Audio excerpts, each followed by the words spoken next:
है। सरू अपने बड़े भाई गुड्डू के साथ ट्रेन में कोयला चोरी कर रहा होता है। दरअसल ये लोग बहुत गरीब हैं, इन्हें अपनी गुजर बसर के लिए चोरी करनी पड़ती है। ये दोनों ट्रेन से बहुत सारा कोयला चोरी करते हैं और उस कोयले को एक दुकान में बेचने के लिए जाते हैं। उसी दुकान में जलेबियां भी बन रही होती है। सरू अपने बड़े भाई से कहता है कि मुझे जलेबी खानी है। उसका बड़ा भाई कहता है कि एक दिन मैं तुम्हें जलेबी ज़रूर खिलाऊंगा। उसके पास इतने पैसे नहीं है कि वो अपने छोटे भाई को जलेबियां खिला सके। सरू कहता है कि एक दिन हम दुकान की सारी जलेबियां खरीद लेंगे।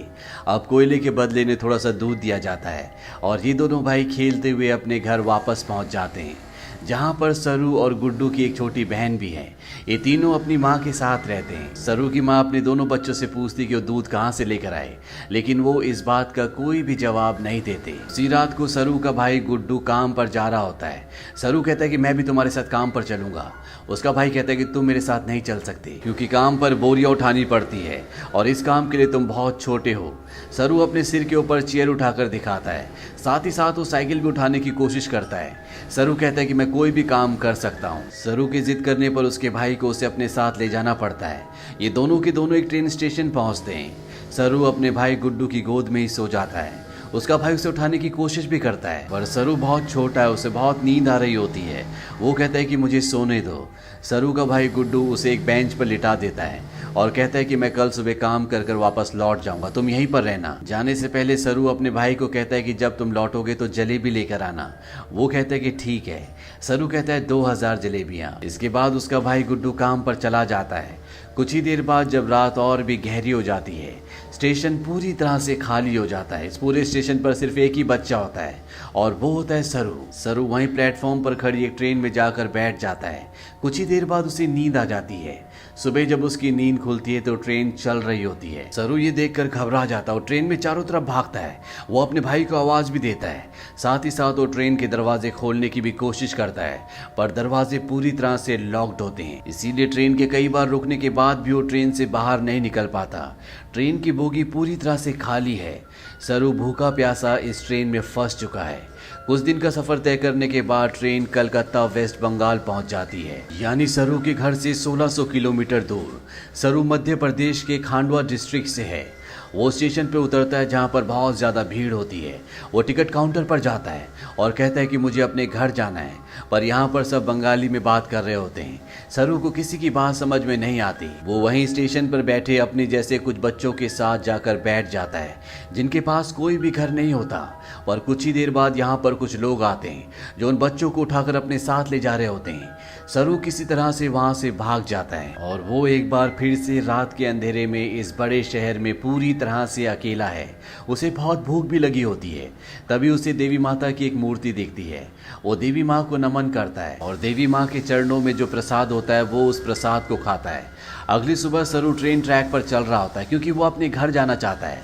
तभी यहाँ पर एक औरत आती है जिसका नाम नूर होता है। वो सरू से पूछती है कि तुम्हारा घर कहाँ है। वो कहता है कि गणेश तल्ले। ये मध्य प्रदेश में इतना छोटा गांव होता है जिसके बारे में किसी को कुछ नहीं पता होता।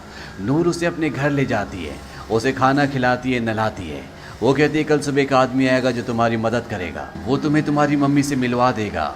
अगली सुबह यहाँ पर रामा नाम का एक आदमी आता है। वो सरू की पूरी बॉडी चेक करता है और नूर को धीरे से कहता है कि तुमने बहुत अच्छे से काम किया। उन्हें ऐसी लड़के की तलाश थी।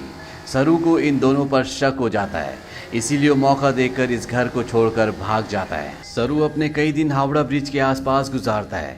उसे हमेशा अपनी मम्मी की याद आती है कि किस तरह से उसकी मम्मी पत्थर तोड़ा करती थी और वो अपनी मम्मी की मदद किया करता था। सरू अपनी मम्मी से बहुत प्यार करता है पर अब वो यहाँ से 1600 किलोमीटर दूर है जिसके बारे में सरू को कुछ भी नहीं पता।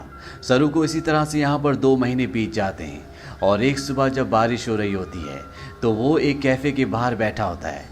कैफ़े के अंदर एक लड़का कॉफ़ी पी रहा होता है और बाहर से सरू उसकी नकल उतार रहा होता है। वो लड़का बाहर आता है और सरू को कुछ खाने के लिए देता है।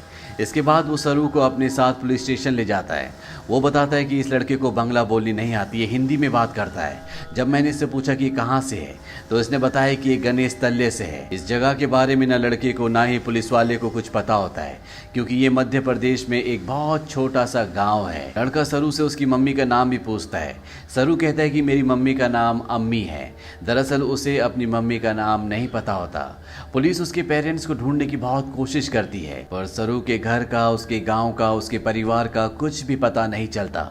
इसीलिए पुलिस उसे एक अनाथ आश्रम में भेज देती है।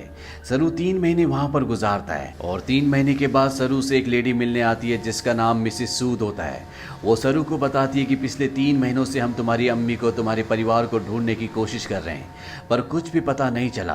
हमने न्यूज़पेपर में इश्तेहार भी दिया, जिस न्यूज़पेपर को हर रोज 1.5 करोड़ लोग पढ़ते हैं, पर इसका भी कोई फायदा नहीं हुआ। सरू कहता है कि मेरा घर यहाँ से बहुत दूर है, मैं अपनी अम्मी के पास, गुड्डू के पास जाना चाहता हूँ। मिसेस सूद कहती है कि हमने हर जगह तलाश करने की कोशिश की, अब इंतजार का कोई फायदा नहीं है। एक ऑस्ट्रेलियन कपल है जो तुम्हें अडॉप्ट करना चाहता है, वो बहुत अच्छे लोग हैं, उनके साथ तुम बहुत खुश रहोगे, तुम्हें ऑस्ट्रेलिया जाना होगा। इसके बाद मिसेस सूद सरू को अपने साथ अपने घर ले आती है, जहाँ पर कुछ और बच्चे भी होते हैं। मिसेस सूद सबको इंग्लिश के वर्ड, टेबल मैनर से सब कुछ सिखाती हैं और अब सरू को ऑस्ट्रेलिया भेज दिया जाता है, जहाँ पर मिस्टर जॉन और उनकी वाइफ सू, जिन्होंने सरू को अडॉप्ट किया होता है, उसे देखकर वो बहुत खुश होते हैं। सरू को ये अपने घर ले आते हैं। छोटे से मिट्टी के घर में रहने वाला सरू जब इस घर को देखता है तो पूरी तरह से हैरान होता है। साथ ही साथ वो बहुत गुमसुम भी होता है, क्योंकि ये देश, यहाँ की हवा, मिट्टी सब सरू के लिए पूरी तरह से नए हैं। सरू की मॉम, जिसका नाम सू है, जिसने सरू को अडॉप्ट किया है, वो सरू से इंग्लिश में कहती है कि मुझे पता है कि तुम्हारा सफ़र इतना आसान नहीं था, तुम मुझे इस वक्त कुछ नहीं बता सकते, पर एक दिन तुम मुझे सब कुछ बताओगे। सरू धीरे धीरे इनकी भाषा, इनका रहन सहन सीखना शुरू कर देता है। बहुत जल्द वो इन सब के साथ कंफर्टेबल हो जाता है। मिस्टर जॉन और उनकी वाइफ सू सरू से अपने बेटे की तरह प्यार करती है, वो उसकी ज़िंदगी में किसी तरह की कोई कमी नहीं होने देते। 1 साल बाद ये एक और बच्चे को अडॉप्ट करते हैं जो इनके साथ एडजस्ट नहीं हो पाता, वो अपने आप को नुकसान पहुंचाना शुरू कर देता है। पर मिस्टर जॉन और उनकी वाइफ इस बच्चे को कंट्रोल करने की, समझाने की कोशिश करते हैं, क्योंकि वो इसकी मदद करना चाहते हैं। उसी रात को मिसेस सू रो रही होती है। सरू उनके पास जाता है, उनके आंसू पोंछता है और उनके गले से लग जाता है, यानी कि अब उसने पूरी तरह से उन्हें अपनी मॉम मान लिया है। धीरे धीरे वक्त बीतता और 20 साल बीत जाते हैं। सरू अब बड़ा हो चुका है। मिस्टर जॉन और उनकी वाइफ, जो सरू के मॉम डैड है, उनको सरू पर गर्व होता है।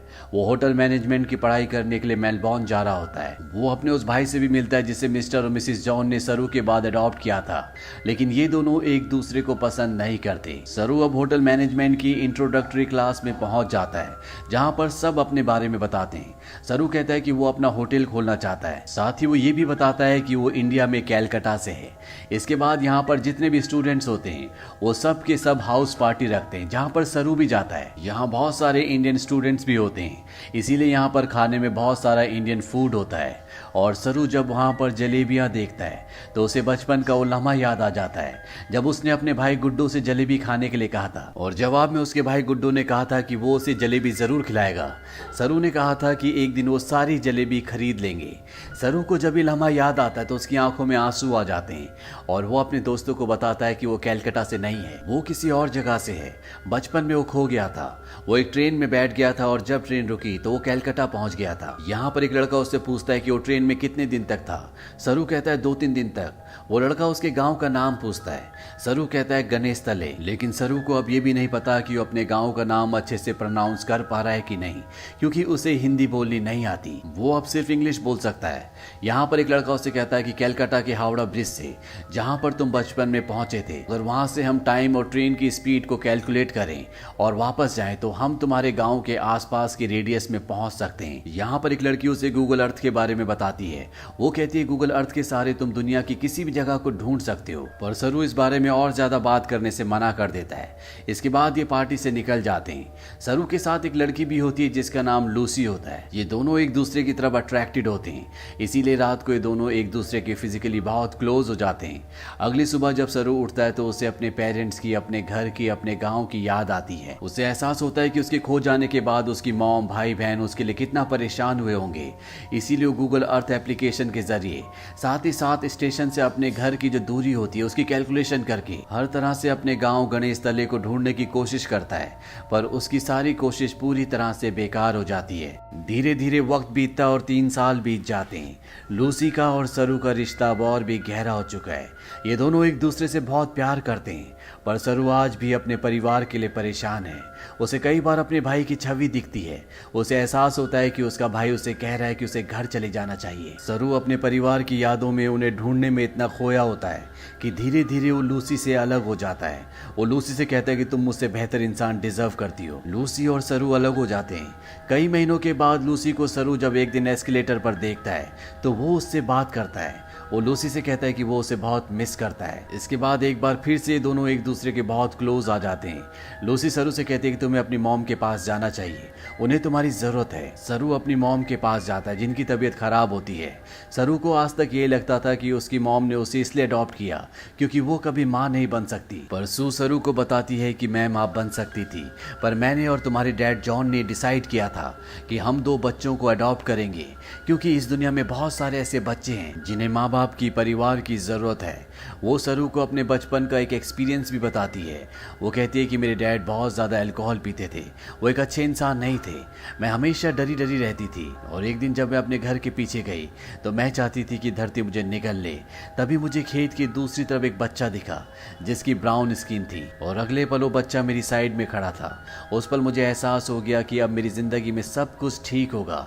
फिर तुम और तुम्हारा भाई मेरी ज़िंदगी में आए, लेकिन अब तुम मुझसे बात नहीं करते, मुझे तुम्हारी ज़रूरत है। सरू को यहाँ पे एहसास होता है कि उसे अपनी मॉम का साथ देना चाहिए और साथ ही वो अपनी बायोलॉजिकल मदर को भी ढूंढना चाहता, अपने भाई को ढूंढना चाहता है।